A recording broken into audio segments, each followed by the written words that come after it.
We had to remember that there will be a day where the arts will reopen and there will be shows again and the circus will go on. And my name is Doug Stewart and I'm from Walpole, Massachusetts.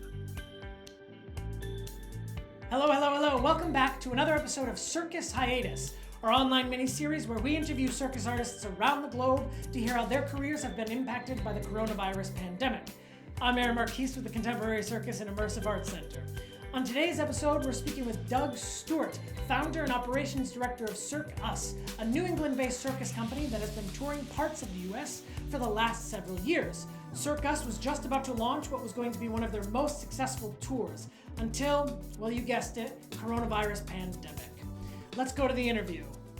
So the first question is, who exactly are you? Give us your background. I am Doug, and I guess I'm here mostly as a circus performer and the founder of Cirque Us, which is an American circus company that's been around for about 4.5 years. That is primarily focused on creating new works that we tour to different venues of all different shapes and sizes: theaters, summer camps, schools, libraries, barns, you name it. I've been doing circus since I was 10 years old, and as well as producing circus, I'm also a professional performer. I think I was just put in a circus class as a way to get out of my parents' hair for a few hours on the weekends.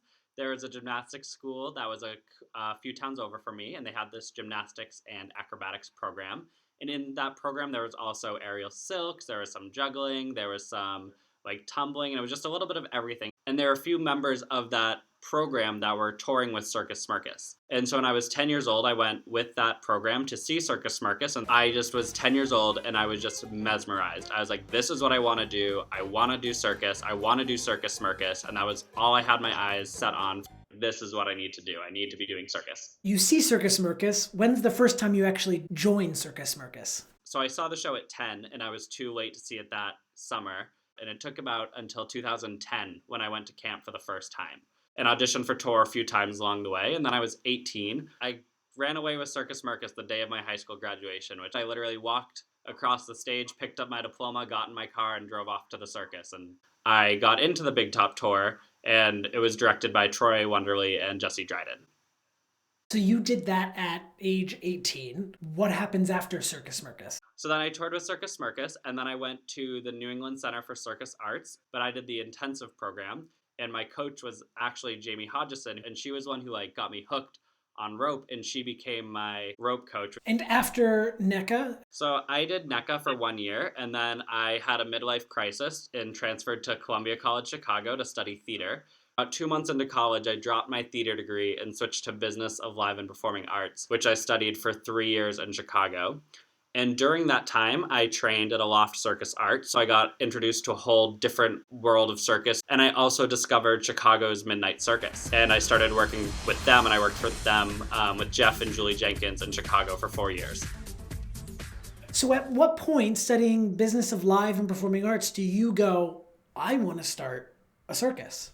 They had 6 rules in the theater department, and the first rule was go before you're ready. So I was like, I have no idea what to do. I'm 20 years old. I don't know how to start a company. I don't know anything about insurance, but I'm going to do it anyways. We did an entire self-produced tour, which is a horrible way to start a company. And we created the show in 12 days. And then we toured it in the summer of 2016. 2017, 18, and 19. And then in 2020, we were going to do our first springtime tour. And it's 2020. Can you tell us about the lead up to that? It was going great. It was going better than any circus thing had ever gone ever. In 2019, the show was directed by Jesse Dryden, and we created this show that was very personal. We decided let's keep going with the show, because for the first 3 years, we would create a show, and then we'd create a brand new show the next year. For the first time, because throughout our tour, we had always had a few presented shows, but our first time we had more presented shows than self-produced shows.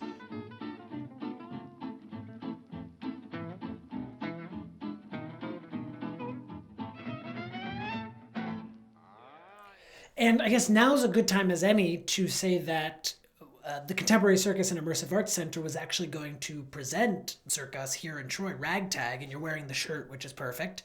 But unfortunately, due to COVID, we had to cancel those performances.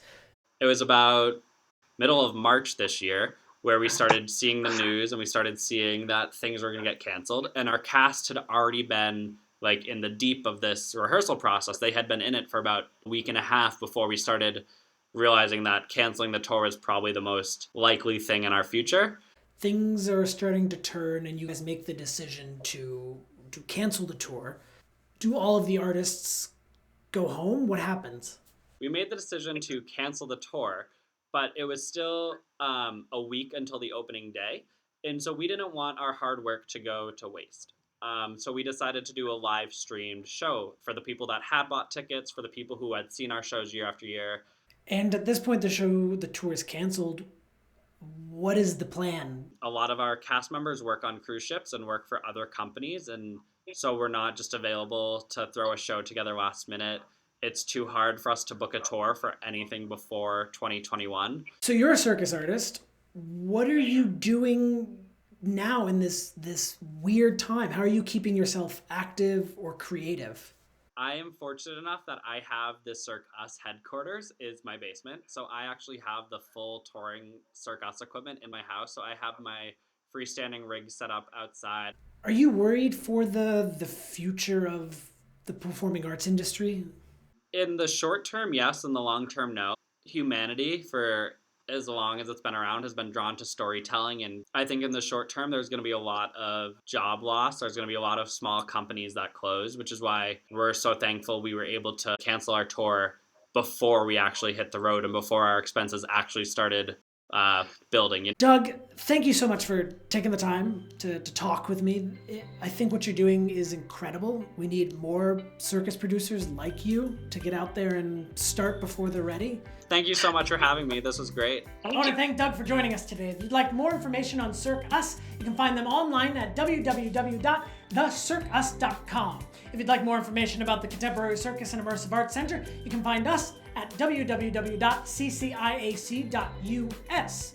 Join us next week where we'll be sitting down with Angela Butch, director and founder of The Muse in Brooklyn, New York. Thank you, and we'll see you next week at the same time, same bat channel. I think that's a thing that the folks say. Are they still saying that? Are they? Alrighty then.